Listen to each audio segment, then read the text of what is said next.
Olá pessoal, aqui é o Velgas. Hoje é dia 8 de outubro de 2024.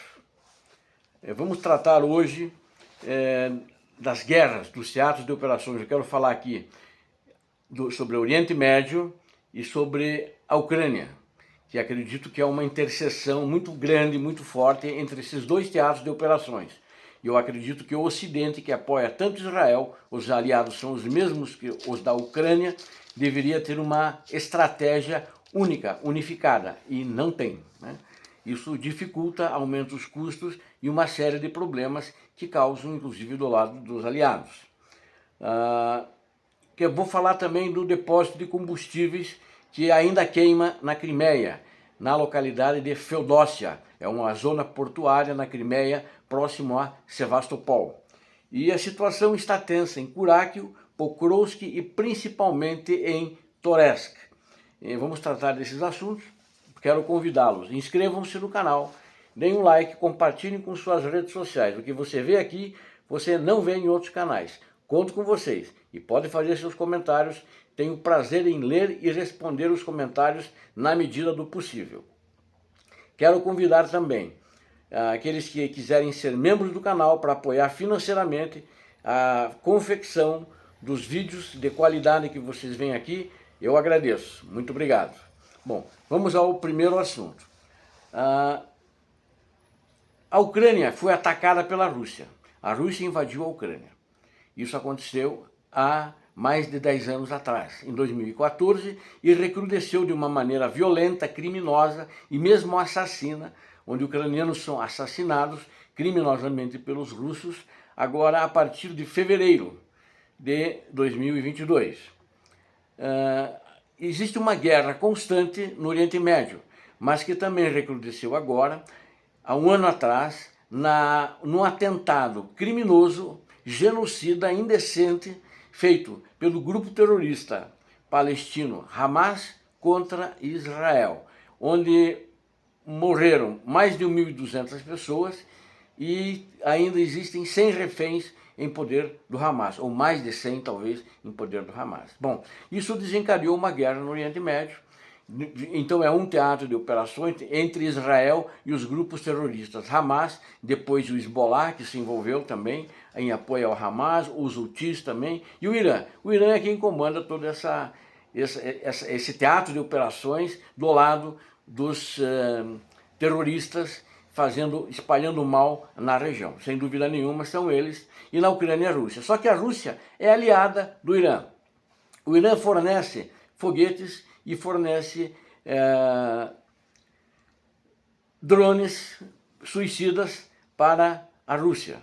A Rússia forneceu e armou os proxies, que são esses grupos terroristas Hamas, Hezbollah e Houthis, desde fuzis Kalashnikov e outros, né? Inclusive o Hezbollah tinha o sistema Pantsir S-1, que foi doado pelo Vladimir Putin para o grupo Hezbollah, com sede no Líbano. Então eles têm uma proximidade muito comum, todos eles se posicionam contra o Ocidente, né? A guerra é contra Israel, mas eles se posicionam contra os Estados Unidos no Oriente Médio, e na Ucrânia, a guerra é com a Ucrânia, mas eles se posicionam também, a Rússia, o Irã e esses países, né, se posicionam contra o Ocidente, ou seja, na realidade, na minha avaliação, ao meu ver, não são dois teatros de operações, porque há uma interseção aí, justamente porque os atores, os atacantes, né, os que vêm praticando o mal nas regiões são os mesmos atores, quer doando ou vendendo armamentos para praticarem o mal, organizando atentados, como esse que foi organizado há mais de um ano atrás. E eu acho que por isso o Ocidente deveria ter uma estratégia única, né? E fica segurando no ataque agora, ataque, não pode atacar, tanto que a Ucrânia invadiu a província de Kursk sem avisar o Ocidente, senão o Biden provavelmente ia dizer para os Zelensky, não invada, porque ele sente-se numa superioridade, numa posição superior, por estar fornecendo armamento para a Ucrânia. E aí deixa o presidente Zelensky meio, né, tímido, né? e pode acabar obedecendo. Então eles fizeram sem saber. Assim como ele pressiona o trabalho que Israel está fazendo para tentar destruir o grupo Hamas e para resgatar os reféns. Ele quer que parem os combates por causa de muitos colaterais que há. Mas é um outro problema, porque essa guerra nunca vai terminar. E se Israel se retirar, a guerra vai continuar. Os atentados do Hamas e do Hezbollah vão continuar. Né? Assim como se a Ucrânia se retirar, ela vai perder a Ucrânia não existirá mais se ela parar os combates. E se a Rússia se retirar, simplesmente para a guerra e ela teria que devolver os territórios que foram tomados de uma maneira criminosa. Então, ao meu ver, essa estratégia tem que ser uma estratégia, né, dos aliados, porque os aliados tanto de Israel quanto os aliados da Ucrânia são os mesmos. Mas na realidade os teatros de operações eles têm uma interseção muito grande, porque o inimigo é o mesmo. O inimigo e os aliados são os mesmos. Então teria que haver uma estratégia conjunta, mais para quê? Para uma vitória, porque até hoje na Ucrânia, por exemplo, o Ocidente, seja o presidente Zelensky, seja a OTAN e quaisquer dos líderes, nunca disseram que estavam fornecendo material bélico para a Ucrânia, para que a Ucrânia vença a guerra. Eles estão fornecendo, ainda hoje, para que a Ucrânia se defenda, mas não para ela vencer a guerra. Eles tinham que fornecer mais armamento em quantidade maior e em qualidade melhor. Por exemplo, ontem eu noticiei que viriam mais caças F-16, mas já está com mais de um ano de atraso e tem só 9. É muito pouco. Ou seja, eles têm que fornecer ainda, vão vir nos próximos meses. Em princípio, estima-se que venham até dezembro, e se não vierem, se jogar para o ano que vem. Ou seja, os aliados são muito lentos. Tartaruga é mais rápida que esses aliados. Então tem que ter uma estratégia comum, não só de defesa da Ucrânia, mas tem que ter uma estratégia comum de vencer a guerra, para que a Rússia saiba que nunca mais ela poderá fazer esse tipo de operação contra a Ucrânia, como qualquer um. Mesma coisa tem que acontecer no Oriente Médio, porque os inimigos são os mesmos. Há justamente essa interseção. E todo mundo age como se não fosse. Né? Cada um age de um jeito, age como se não fosse. Por exemplo, quando o Irã atacou o Israel agora, de uma maneira significativa, mas ineficaz. Né? Ineficaz porque não atingiu nada do que se pretendia fazer. Mas Israel vai dar o troco. Apesar disso, com certeza será mais eficaz. Mas acredito que se de fato houver essa escalada entre Israel e entre o Irã, o que vai acontecer é que provavelmente o Irã vai deixar de fornecer para a Rússia material bélico que vem fornecendo, porque ele vai precisar na luta contra Israel. Mas quando ele fez esse ataque, o Irã fez ataque a Israel, os aviões americanos e ingleses do Reino Unido, eles levantaram o voo e foram atirando nos mísseis, foram atirando nos drones lançados pelo Irã. E por que eles não fazem isso na Ucrânia também? Na realidade, a Rússia está envolvida lá e cá. Então, acho que é uma furada, eles não são estrategistas, lamentavelmente, há uma carência de líderes no Ocidente. São apenas burocratas que tentam se equilibrar numa guerra. Mas poderia e deveria ser diferente. Enquanto isso, na madrugada de ontem, às 4h30 aproximadamente, entre 4 e 4h30, a Ucrânia atacou com drones a área portuária da cidade de Feodóssia, na Crimeia, é próxima a Sevastopol, e ela atacou visando depósito de combustível. E teve muito sucesso, só no depósito principal, mas ele é ligado aos outros, aqueles tonéis grandes, né? Aqueles gigantes. Ela acertou com 4 drones, uma quantidade muito grande de explosivos, que explodiram, é claro, e pegaram fogo, mas atingiu os outros também, e eles contaminaram um ao outro, fazendo um fogaréu muito grande.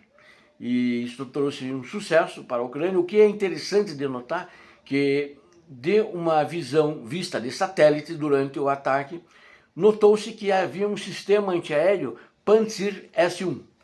Esse sistema antiaéreo Pantsir S-1 estava lá, mas ele não esboçou nenhuma reação contra os drones ucranianos. Aí fica uma dúvida, fica uma pergunta: por que será? Será porque aqueles que estavam nesse sistema antiaéreo ficaram com medo de serem identificados e um drone ser lançado e esse drone poderia ser certeiro contra o sistema Pantsir S-1? Não sabemos.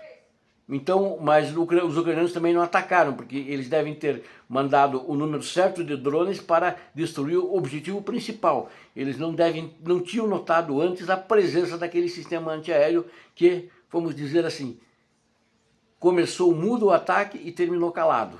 Não deu um tiro contra os drones ucranianos. Ou será que a guarnição desse sistema Pantsir S-1 estava dormindo em algum lugar e não estava lá? Também pode ser uma possibilidade, mas não acredito que não tivesse ninguém lá. E também foram atacados os aeródromos, ou seja, as bases aéreas na Crimeia, de Belbek e mais uma outra base aérea que agora aqui não me ocorre o nome, mas como não tenho informações dos resultados desse ataque, eu apenas vou registrar aqui que foram feitos ataques contra eles também. A situação está muito tensa na região de Pokrovsk. A região de Pokrovsk, que engloba uma cidade maior, um pouco menor, Kurakil, que é maior que Toretsk, mas também engloba Toretsk. Essas três cidades, eu diria, onde a situação está mais tensa. Em todo o teatro de operações foram realizados 120 ataques russos. Desses 120 ataques russos, 20 ataques russos foram feitos contra Pokrovsk, que não é um número muito grande assim, 18 contra Kurakil e 11 contra Toretsk. E em Toretsk, em Kurakil e Pokrovsk, todos os ataques foram repelidos, ou seja, mais uma vez os russos apenas fizeram aquela munição humana, né, que eu, a partir de ontem comecei a chamar munição humana, que são as buchas de canhão deles, morreu muita gente, eles tiveram que recuar. Mas em Toretsk, ao contrário, essas massas de moedor de carne humana, ou seja, munição humana, conseguiu romper em determinado ponto a defesa ucraniana. E chegaram nas proximidades, mais ou menos 2 pelotões, chegaram que se dividiram em grupos pequenos, em torno de 5 a 6 militares russos, para tentar se infiltrar dentro de Toretsk. Mas a defesa de dentro da cidade de Toretsk estava atenta e começou a atirar eles, eliminá-los. Então eles, às vezes, eles chegavam em algumas casas próximos à periferia mais distante, na parte leste da cidade, até porque eles vinham do leste, né? E começou a eliminar os russos ali. E aí daqui a pouco vinha um outro grupo, tomava posição, os ucranianos iam lá e eliminavam de novo. Então foi uma situação muito tensa, mas os russos não entraram na cidade e não estão dominando a cidade. A Ucrânia começou a fazer o trabalho para fechar ali a passagem onde foi rompido esse ataque, e parece que a situação vai ser resolvida, mas embora que inclusive na noite de ontem esses confrontos continuavam contra esses grupos menores da Rússia. Vamos ver como é que vai ficar hoje, durante o dia de hoje. Obrigado a vocês que assistiram a este vídeo, eu conto com vocês. Inscrevam-se no canal, deem um like, compartilhem com suas redes sociais e façam os seus comentários. Tinha bastante notícias hoje que tinha que dar, a situação está muito agitada, e espero que não... Peço a compreensão de vocês aí, que acho que ultrapassei o tempo que normalmente eu faço os vídeos. Obrigado a vocês, Deus abençoe vocês. Não esqueça de se inscrever no canal e dar um like. Deus abençoe vocês, Deus abençoe a Ucrânia, Deus abençoe o Brasil, paz e bem.